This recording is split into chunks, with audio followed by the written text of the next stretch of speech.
અશ્વિનભાઈ, હું યુટ્યુબમાં વિડીયો જોઈને તમારે આવેલો અને હું એકદમ ઝીરો હતો રાસમાં, અને અહીંયા આવ્યા પછી મને એટલો કોન્ફિડન્ટ આવી ગયો કે હું બધા સાથે હું કમ્પ્લીટ હું રાસ રમી શકું છું. તો એ જ ડાબો પગ તમારે પાછળ લેવાનો છે, તમારા ફોનની સામેની સાઈડ, બરોબર? તો એ ડાબો પગ ઉપાડી પાછળ મૂકો. આપણે પણ 3 જોયું. 3 કાઉન્ટની અંદર શું કર્યું? જમણો પગ ચેન્જ થઈ ગયો, પગ અમારો પંજા પર ચેન્જ થઈ ગયો. ચાલો આ બાજુ આવી જાઓ.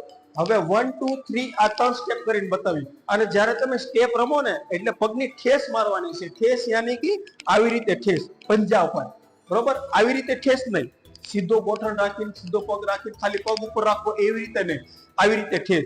તો અહીંથી ગોઠણથી તમારો પગ વળવો જોઈએ. ચાલો આપણે 3 સ્ટેપ કરજો, બરોબર? 5 6 7 ગો.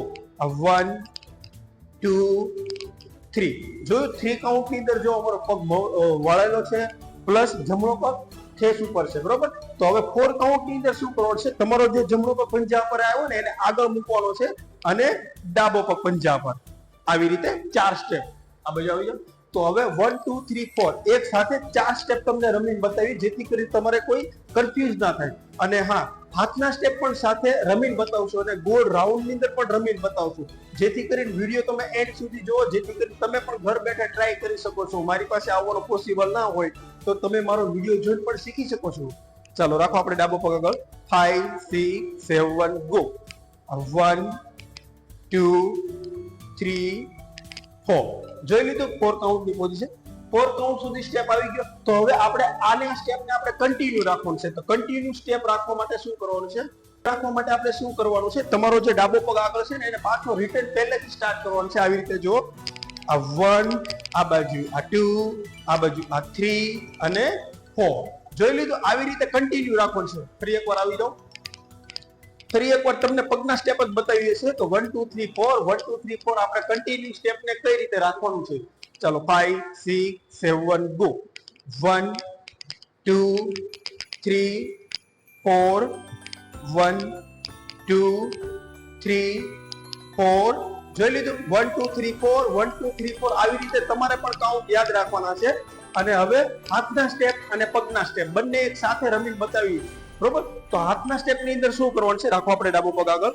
ઓકે, હાથના સ્ટેપ ની અંદર આપણે ખાલી આટલું જ કરવાનું છે. 1 કાઉન્ટમાં તાળી પાડવાની છે, 3 કાઉન્ટમાં તાળી પાડવાની છે. ઓકે, તો પેલા 1 કાઉન્ટ ની અંદર કઈ રીતે તાળી પાડીએ એ પણ બતાવીએ અને 3 કાઉન્ટમાં કઈ રીતે તાળી પાડીએ એ પણ બતાવીએ. ચાલો 5 6 7 ગો. આ 1 2 અને 3. ઓકે, જોઈ લીધા 3 સ્ટેપ. તો આ 3 સ્ટેપ ને કઈ રીતે કરવાના છે એ તમને સ્ટેપ બાય સ્ટેપ સમજાવું. આ બાજુ આવી જાઓ થોડાક.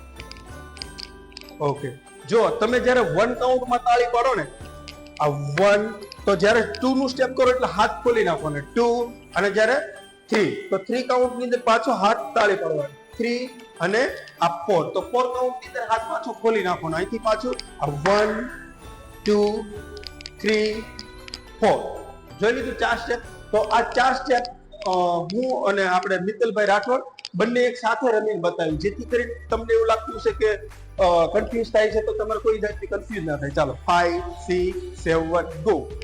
1 2 3 4 1 2 3 4 1 2